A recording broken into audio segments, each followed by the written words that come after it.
Ya, kuliahnya ternyata online nggak apa-apa. Sebagian aja yang masuk nanti hadir, ya kan? Nanti yang di absen yang ada hadir di sini ya.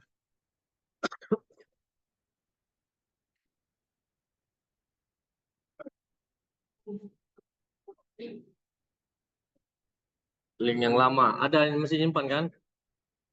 Si Lisma udah masuk.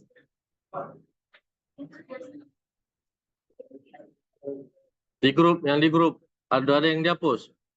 Saya kirim ulang.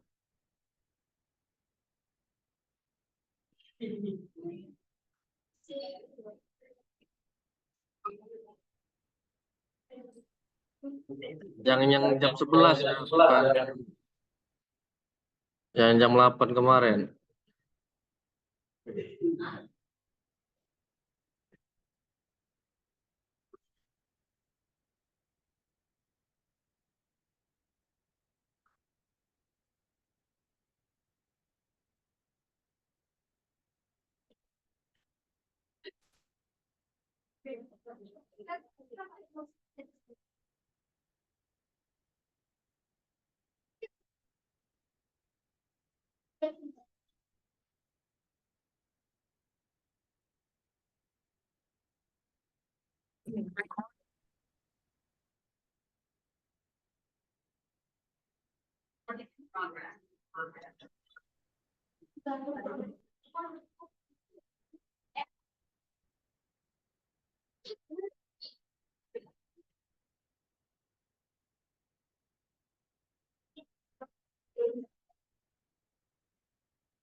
Ini untuk pertemuan hari ini baru datang, kita lakukan masih secara daring, ya kan? Tapi kita buat di sini online-nya. Nanti absensi secara sendiri aja.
Baik, jadi kita lanjutkan untuk pertemuan kita.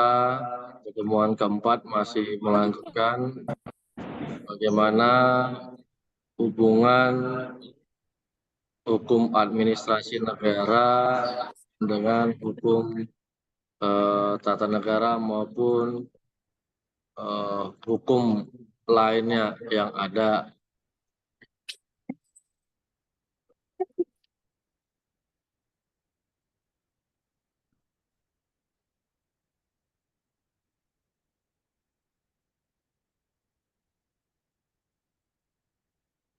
Jadi administrasi negara sudah disepakati kalau perjalanan dari historisnya dia awalnya merupakan bagian dari hukum tata negara. Tapi perkembangan ilmu pengetahuan membuat hukum administrasi negara ini berkembang. Nah, dalam hal memasuki bidang-bidang hukum lainnya.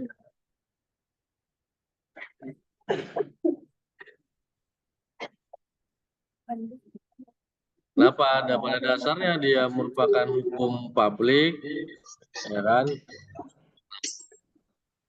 Kalau HTN hanya membahas ataupun menerapkan bagaimana negara itu bisa berjalan, bisa berfungsi,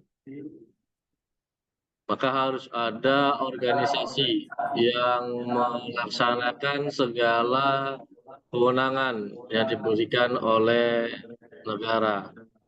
Nanti kalau nggak terputus koneksi, sambung kembali ya.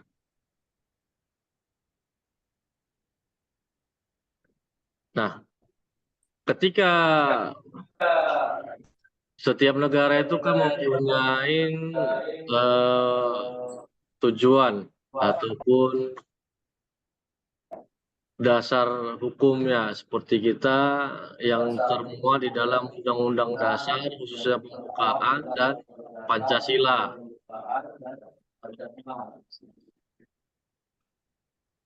Kalau dilihat dari sila kelima yang paling akhir di situ adalah keadilan sosial bagi seluruh rakyat Indonesia. Nah, hal ini diartikan dalam mewujudkan keadilan, persatuan, nah harus ada satu atau beberapa organisasi yang bertugas untuk mengatur itu semua, ya kan? Maka dibuatlah dia organisasi pemerintahan. Nah, sesuai dengan bidang yang dibutuhkan, kan seperti eh, pemerintah pusat dengan bawahannya yaitu para menteri, ada menteri A, B, C dan sebagainya. Inilah untuk menunjukkan bahwa suatu negara itu berjalan. Kemudian ada badan, departemen, lembaga, komisi, dan sebagainya yang bertugas untuk melaksanakan tugas daripada pemerintah. Nah, yang dikatakan pemerintah ini adalah kepala pemerintahan. Nah, Indonesia kepala pemerintahannya adalah presiden sekaligus merangkap sebagai kepala negara, kan gitu. Nah, setelah dibentuknya kepala badan, departemen, lembaga, komisi ini atau kementerian, maka dari masing-masing lembaga atau badan ini membuat ya kan struktur organisasinya sendiri, terutama dalam hal apa sih yang harus dikerjakan di dalam setiap lembaga negara ini. Nah, itulah dia bagian daripada hukum, tugasnya hukum administrasi negara. Kan?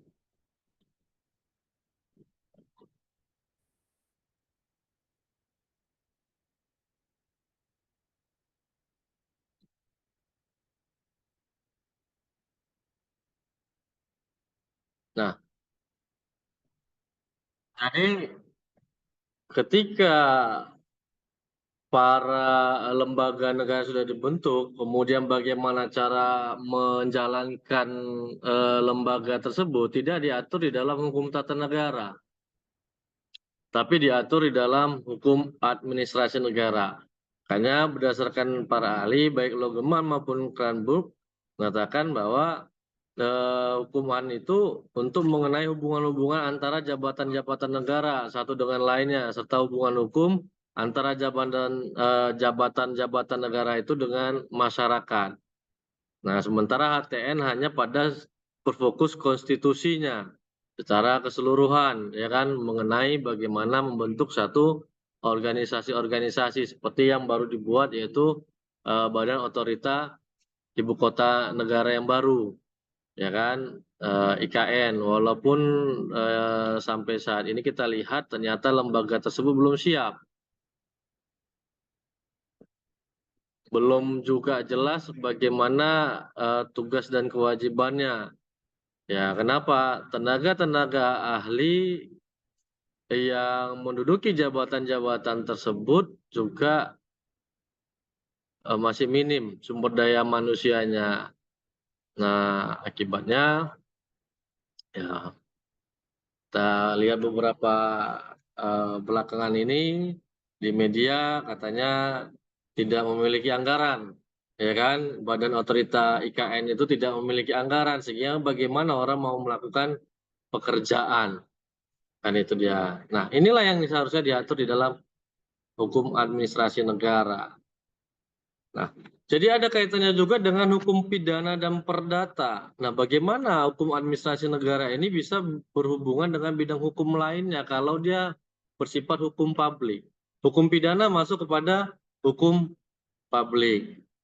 Nah, kenapa? Ada isinya mengenai perintah dan larangan, ya kan? Nah, kalau di perdata dia tidak ada larangan,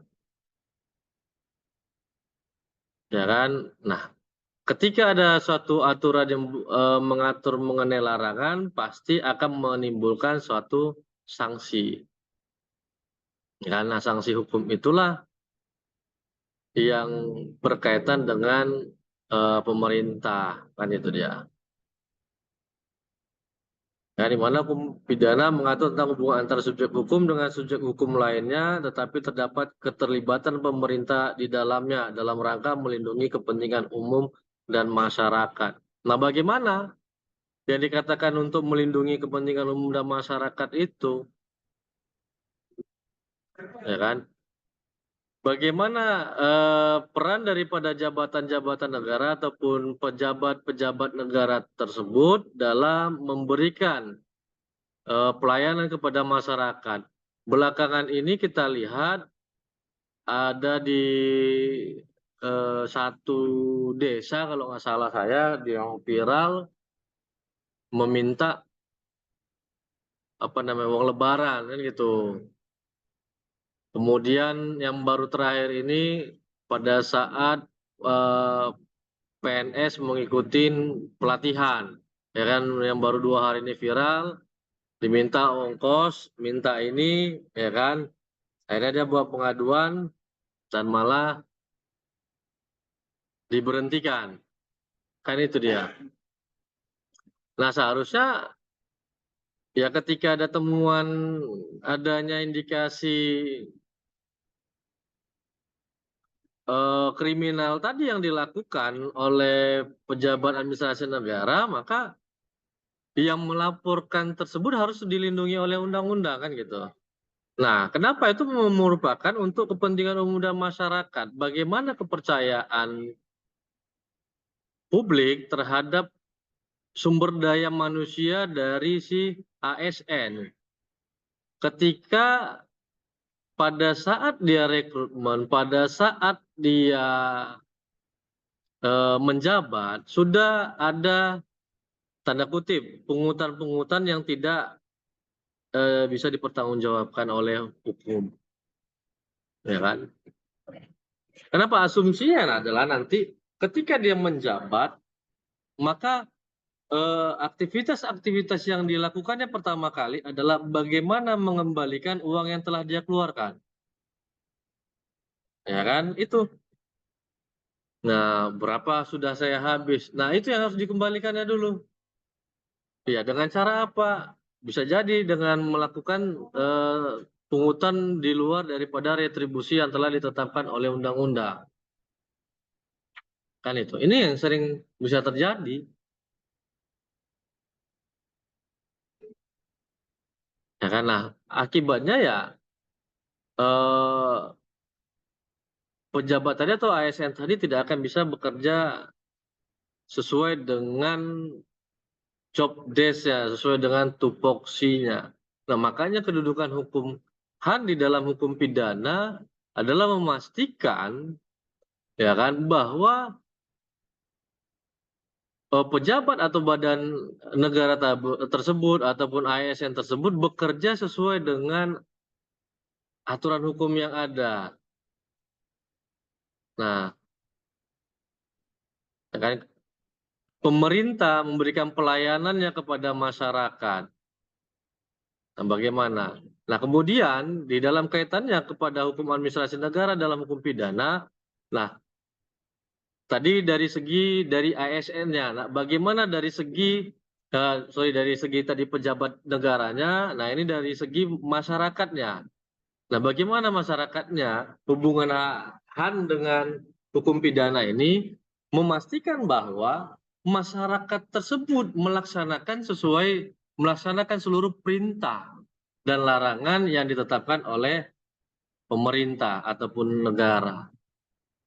Nah, misalnya apa? Secara sederhana di dalam untuk memungut pajak, ya kan?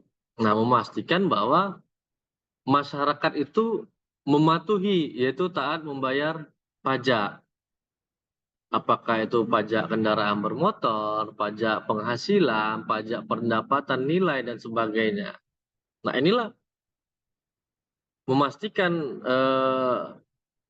pemerintah ataupun pejabat-pejabatnya yang sesuai dengan lembaga negaranya untuk memastikan pajak ini ada. Nah, tujuannya apa? Adalah untuk pembangunan.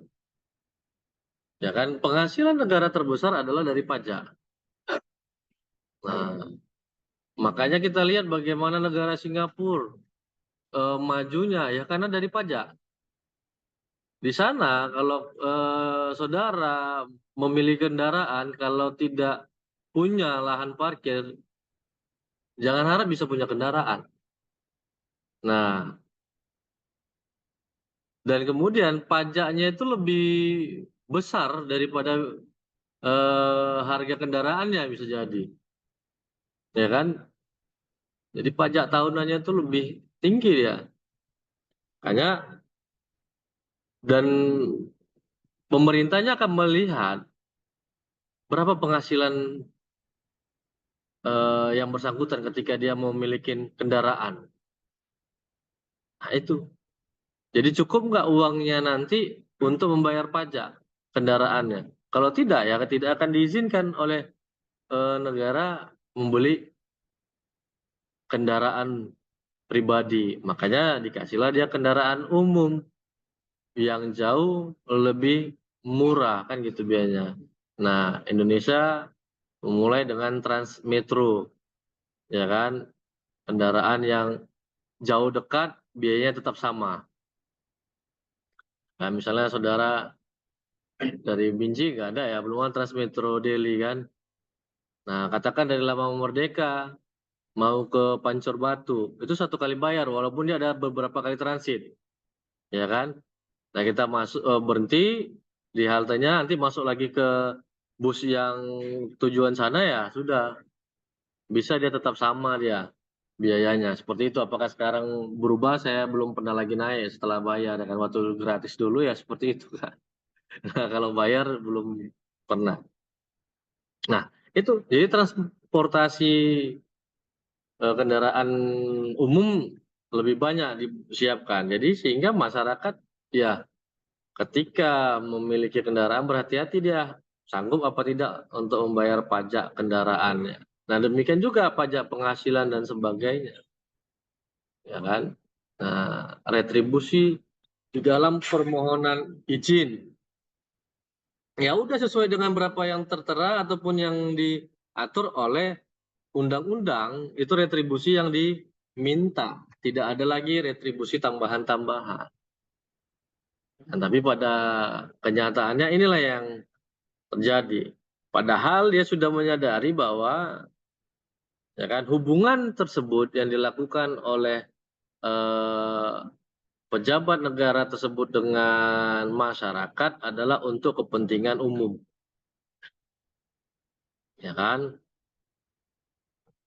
Nah, ambil contoh kalau kita lihat apakah pelaksanaan HAN yang dilakukan oleh PEMKO ada atau tidak kaitannya di dalam hukum pidana. Nah, ini bisa coba kasih masukannya. Yang belakangan terakhir terhadap proyek lampu pocong. Dan ternyata setelah dilakukan inspektorat, ada timbul kerugian keuangan negara. Ya kan? Nah, Tetapi oleh Pemko memerintahkan kepada para kontraktor untuk mengembalikan uangnya. Yang jadi pertanyaan adalah, apakah dengan dikembalikannya itu proses dari kesalahan yang dilakukan oleh baik pejabat negaranya maupun si pelaku usahanya bisa atau tidak diproses hukum pidana? Nah, ini yang jadi pertanyaan. Kalau kita lihat di beberapa banyak proyek, nggak pernah ada kepala dinasnya ataupun pemerintah kabupaten kotanya mengatakan, para kontraktor silakan kembalikan uang itu. Ada. Baru ini terjadi. Apakah ini karena, ya kan, wali kotanya, ya kan, ada hubungan keluarga dengan pemerintah pusat? Nah, atau itu hal yang dibenarkan oleh undang-undang. Nah, ada yang bisa kasih tanggapan? Geleng-geleng. Ada yang bisa kasih respon mengenai fenomena ini. Ini kan berkaitan dengan hubungan hukum administrasi negara dengan hukum pidana. Sejauh mana peran hukum administrasi negara di dalam hukum pidana? Apakah dengan pelaksanaan semua kegiatan, aktivitas yang dilakukan oleh pejabat negara itu tidak bisa dikaitkan dengan hukum pidana? Kan gitu. Kalau itu tidak bisa dikaitkan hukum pidana, ya kan? Atau eh, ya orang akan melakukan apapun yang dia inginkan si para pejabat negara, ya kan? Atau hukum pidana lah yang hadir dalam hukum administrasi negara untuk mengawasi pekerjaan-pekerjaan yang dilakukan oleh pejabat tersebut, atau hukum administrasi negara yang malah mengawasi hukum pidana ini tadi. Nah, ini banyak timbul pertanyaan kan. Jadi saya ambil contoh peristiwa-peristiwa yang baru terjadi. Karena memang fokus kita ini lebih banyak nantinya adalah hukum administrasi negara daripada hukum tata negara. Karena saudara saya yakin ini semester 2 seharusnya hukum tata negara dia dipelajari dulu. Ya kan? Nah, mungkin di semester 3 nantilah hukum tata negara yang saudara pelajari. Nah, ini ya kan, ini perlu masukan dari mahasiswa juga kan, bagaimana sebenarnya, ya kan, para pejabat negara ini melakukan tindakan hukumnya sehingga tidak bisa menimbulkan kerugian bagi masyarakat umum ataupun kepentingan umum. Nah, kita ambil contoh tadi proyek lampu pocong, dengan tegas pemerintah kota mengatakan proyeknya gagal. Apakah semudah itu seorang pejabat negara tanpa harus ada pertanggungjawaban, ya kan, mengatakan itu proyek gagal? Menyebabkan apa? Kan berarti tidak ada perencanaan di dalam suatu pekerjaan yang dilakukan. Di dalam sebuah penelitian saja, saudara buat tugas makalah, ya kan, yang memang masih panjang waktunya. Nah, apa yang harus dibuat yang paling utama? Yang saya bilang, cari dasarnya.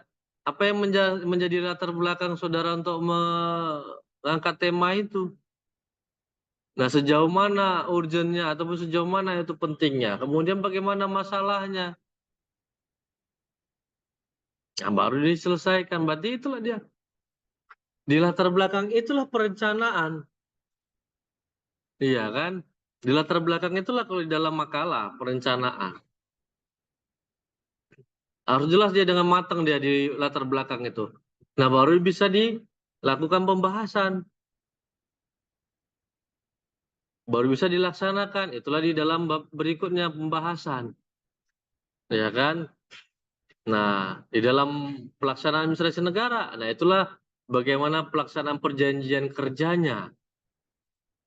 Setelah dilakukan perjanjian kerja, saudara sudah dapatkan temukan jawabannya semua dengan baik, nah pekerjaannya sudah selesai, maka masuk ada penutup, simpulan dan saran kalau di dalam makalah. Nah, di dalam administrasi negara adalah bagaimana masa pemantauannya, ya kan, sebelum nanti diserah terima akhir.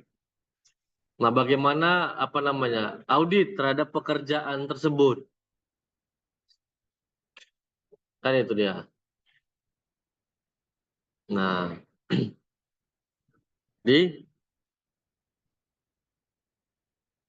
sehingga apa yang dikerjakan itu bisa mendapatkan hasil akhir yang maksimal.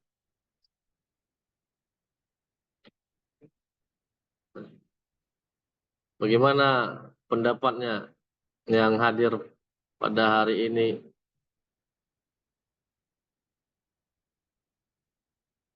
Ada, kami masih semester 2, Pak, belum paham dengan hukum ya.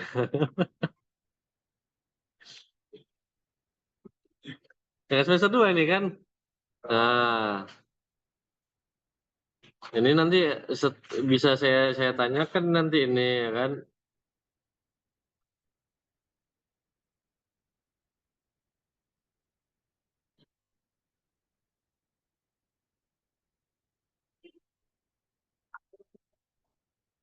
Ayo, kan belum apa dia kan, belum unjuk rasa kan, yang di tengah kan, atau udah ada yang unjuk rasa yang di tengah belum kan?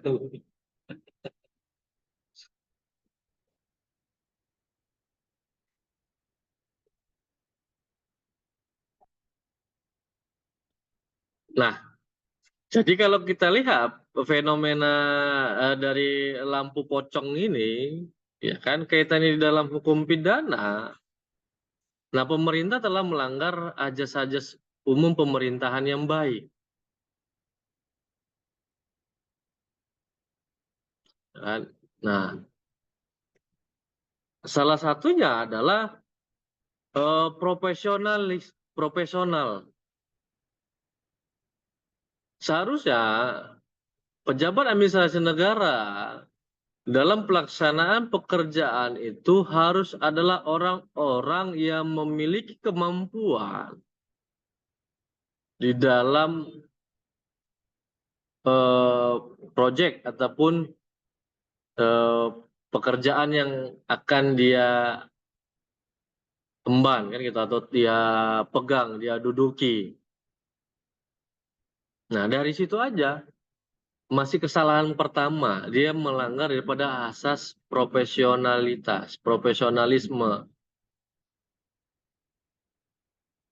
Ya, kemudian asas transparansi, asas akuntabilitas.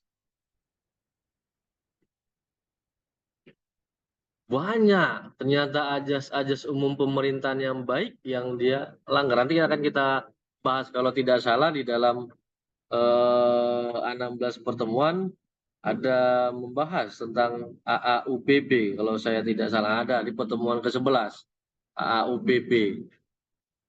Hmm. Nah itu.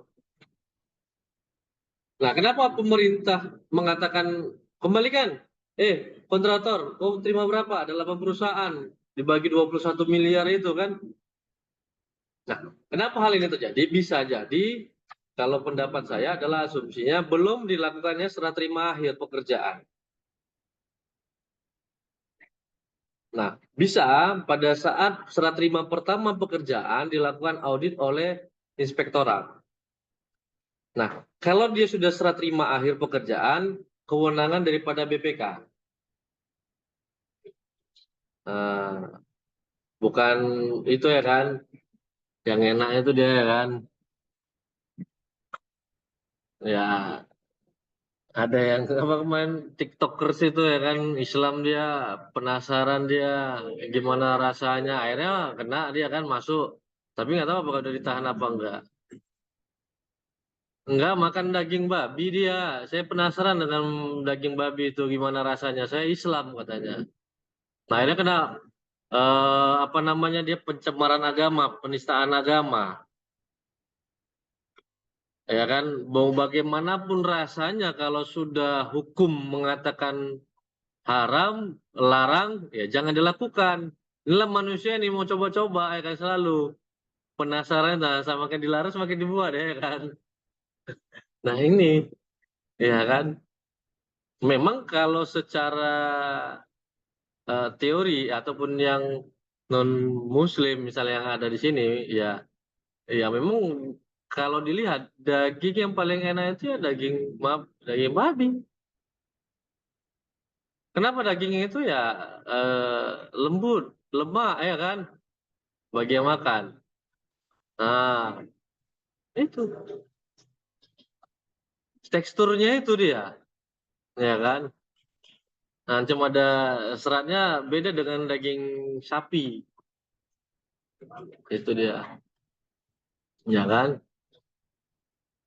Nah, tapi bagaimana Islam melarangnya itu, ya kan? Sebenarnya nggak usah kita bahas kan gitu dia, karena kita bukan bahas metafisika. Nah, itu dia. Di metafisika lah saudara belajar. Bagaimana saudara kenal Tuhan sebenarnya. Ya, jadi jangan kalau tidak sanggup jangan dipaksakan mempelajarinya metafisika karena itu termasuk ilmu mempelajari tentang Tuhan, ya kan? Who is God katanya. Iya, siapa itu Tuhan? Bagaimana bentuknya? Di mana dia tinggal? Ya kan? Kenapa dia harus disembah? Nah, itu metafisika lah itu, ya kan? Hati-hati, ya kan? Kalau dia di dalam hukum dalam ilmu pengetahuan namanya filsafat, ilmu filsafat, ya kan? Jadi mencari sesuatu yang paling benar dari antara yang benar, itu dia.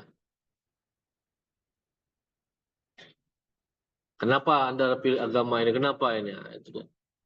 Nah, jadi kembali lagi ke laptop, ya kan? Bahwa hukum administrasi negara di dalam hukum pidana adalah kaitannya bahwa hukum pidana sebagai pengawas daripada aktivitas-aktivitas yang dilakukan oleh pejabat administrasi negara. Jadi administrasi negara sebagai pelaksananya, hukum pidana sebagai pengawasnya. Benar atau tidak yang dilakukan pejabat administrasi negara tersebut. Itu. Nah, di dalam konteks tadi contoh hukum pocong, kalau dari segi hukum administrasi negaranya, maka pelaksanaan tersebut melanggar hukum administrasi negara, yaitu melanggar ajas-ajas umum pemerintahan yang baik. Nah, apakah bisa pidana hadir? Bisa. Ini menjadi banyak perdebatan di dalam kapan pejabat administrasi negara ini bisa dikenakan tindak pidana korupsi. Ini menjadi perdebatan. Ada ahli yang mengatakan, ahli pidana saya lupa namanya, nah bahwa unsur daripada tindak pidana korupsi itu adalah kerugian keuangan negara. Ketika kerugian itu sudah dikembalikan, maka berakhirlah tindak pidana tersebut. Tetapi ketika kita kembali kepada kitab undang-undang hukum pidana, saudara belum belajar, ya kan? Makanya saya tanyakan, saya kasih tahu isinya. Ketika kita melihat kitab undang-undang hukum pidana bahwa perjanjian perdata tidak menggugurkan sanksi, perdamaian tidak menggugurkan sanksi pidana. Itu dia ajasnya. Bahwa perdamaian di dalam hukum pidana umum tidak menghilangkan sanksi pidana. Nah, demikian juga berarti dikatakan di dalam tindak pidana korupsi, pengembalian kerugian keuangan negara tidak menghilangkan tindak pidana korupsinya. Itu dua penafsiran. Nah, para penegak hukum bisa menggunakan dua ini. Bagaimana? Opsi pertama dia bisa gunakan ketika dalam proses ini. Contohnya, belum dilakukan serah terima akhir. Ataupun masih belum dilakukan tahap penyidikan. Masih tahap penyelidikan. Penyelidikan itu adalah untuk mengumpulkan peristiwa pidananya. Ada nggak peristiwa pidananya dari alat bukti permulaannya? Ketika ada peristiwa pidananya, barulah naik kepada penyidikan. Nah, di mana penyidikan itu adalah proses mengumpulkan alat bukti dan menetapkan tersangkanya. Di penyidikan. Lidik dan sidik. Itu dua hal yang berbeda. Nah, ketika dia masih proses lidik, ini udah dikembalikannya. Nah, ini apalagi inspektorat yang sudah mengaudit. Nah, dikembalikannya, maka nanti di dalam berita acaranya sudah dikembalikan dan sudah tidak ada lagi kerugian keuangan negara. Itulah nanti yang akan dicantumkan. Nah, sehingga penegak hukum baik KPK maupun kepolisian dan KPK, kepolisian dan kejaksaan tidak bisa melakukan penindakan lagi. Itu untuk pendapat yang pertama. Ya kan, dengan dikembalikannya kerugian keuangan negara, maka pidananya gugur. Dan ini merupakan program daripada KPK dalam hal pencegahan tindak pidana korupsi. Bagaimana kepala negara ataupun pejabat administrasi negara itu mengembalikan kerugian keuangan negara. Karena negara sudah mau pilot, ya kan, bangkrut. Kita kalau dilihat 30% lah saya katakan sudah Cina yang menguasai Republik Indonesia. Belum memiliki, bukan memiliki, menguasai. Ya, jangan seperti di beberapa negara, Hong Kong, itu sudah bagian negara Cina. Taipei, Cina, Taiwan atau apa, sudah bagian negara Cina. Nah, itu. Nah, tetapi ketika pengembalian ini dilakukan pada masa penyidikan, ya kan, maka proses pidana tetap bisa dilanjutkan. Dia hanya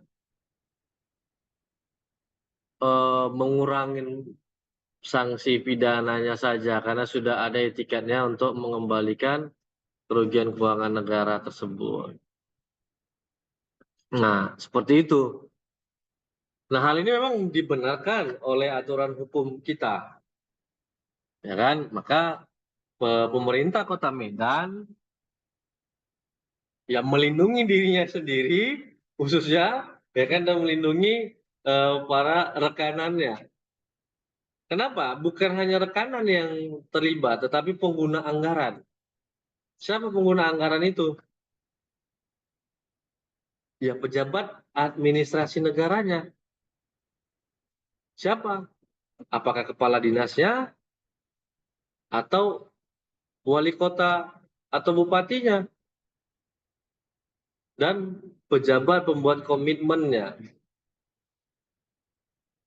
Ya kan? Apakah berani? Kan itu pertanyaan tadi. Makanya kenapa ini yang ditawarkan?